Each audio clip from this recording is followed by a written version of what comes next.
ఒకటి కన్సిస్టెంట్గా డౌట్ వస్తుంది, మనం రైట్ డైరెక్షన్లో పోతున్నామా లేదా. సెకండ్ వస్తుంది ఏంటంటే నేను చదివేది కరెక్టా కాదా అని.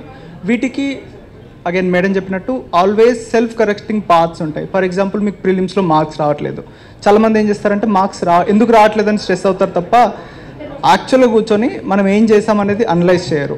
ఆల్వేస్ మనలో ఏం చేస్తారు, మార్క్స్ రావాలి మార్క్స్ రావాలి మార్క్స్ రావాలని వెళ్తారు కదా.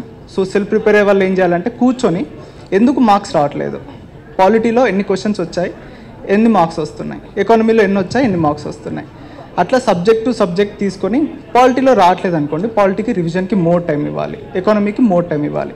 ఇన్ఫ్యాక్ట్ మెయిన్స్ ఆన్సర్ రైటింగ్ రాసేటప్పుడు కూడా మనము ఆన్సర్స్ రాసేటప్పుడు ఆల్వేస్ మీ ఆన్సర్స్ని మీరు చదువుకోవాలి, మోస్ట్ ఇంపార్టెంట్ థింగ్. ఎందుకంటే ఇంతవరకు వచ్చా మనకు తెలుస్తుంది ఎంతవరకు కరెక్ట్ రాసాం రాయలేదని.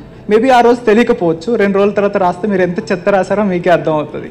సో ఆ చెత్తని బెటర్గా కన్వర్ట్ చేయడం, మీ దగ్గర ఆల్వేస్ బుక్స్ ఉన్నాయి కదా, ఆ బుక్స్ నుంచి ఏ పాయింట్స్ తీసుకొని రాస్తే ఆన్సర్స్ బెటర్ అవుతాయి. ఆల్వేస్ ఈ లూప్లో మనం ఉండాలి. ఓకే, ఎప్పుడు కూడా ఎవరో రావాలి ఏమో చేయాలని కాదు, మనమే ఎట్లా కరెక్షన్ చేసుకోవాలని చూసుకోవచ్చు.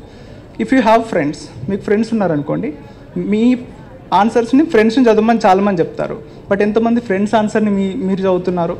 ఎప్పుడైతే మీ ఫ్రెండ్స్ ఆన్సర్ని మీరు చదువుతారో వాళ్ళు ఎంత చెత్త రాసారో మీకు అర్థమవుతుంది, ఎట్లా ఇంప్రూవ్ చేసుకోవాలో అర్థమవుతుంది, బెటర్ స్ట్రాటజీస్ కూడా అర్థమవుతాయి.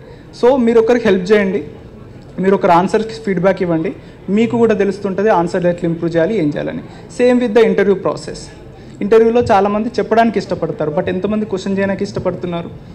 ఓకే, మీ ఫ్రెండ్స్ని క్వశ్చన్స్ అడుగుతూ ఉండండి, వాళ్ళు ఆన్సర్ చెప్తూ ఉంటారు. సో నేనేం అడిగా వాళ్ళేం చెప్పారు, ఒకవేళ నేను ఈ సిచ్యువేషన్లో ఉంటే నేను ఎట్లా ఆన్సర్ చేస్తాను, ఈ ప్రాసెస్ అనేది ఇంపార్టెంట్. మొత్తానికి చెప్పాలంటే కోచింగ్లో ప్రోగ్రెస్ అనేది స్పీడ్గా కనిపిస్తుంది, ఎందుకంటే వాళ్ళు క్లాసెస్ చెప్తూ ఉంటారు, వెళ్తూ ఉంటాం, మోటివేషన్ వస్తుంది.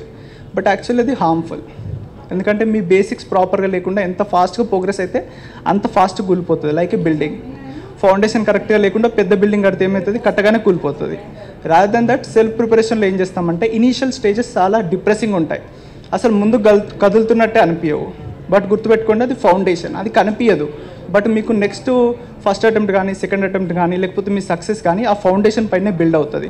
సో జస్ట్ బీ పేషెంట్, సెల్ఫ్గా కరెక్షన్ చేసుకోనికి ట్రై చేయండి, ఎమోషనల్గా కాకుండా బీ వెరీ ఆబ్జెక్టివ్. ఎందుకు మార్క్స్ తక్కువ వస్తున్నాయి, ఎక్కడ ఇంప్రూవ్ చేసుకోవాలి, ఏం చేయాలనేది, దట్ విల్ హెల్ప్ యూ. ఓకేనా?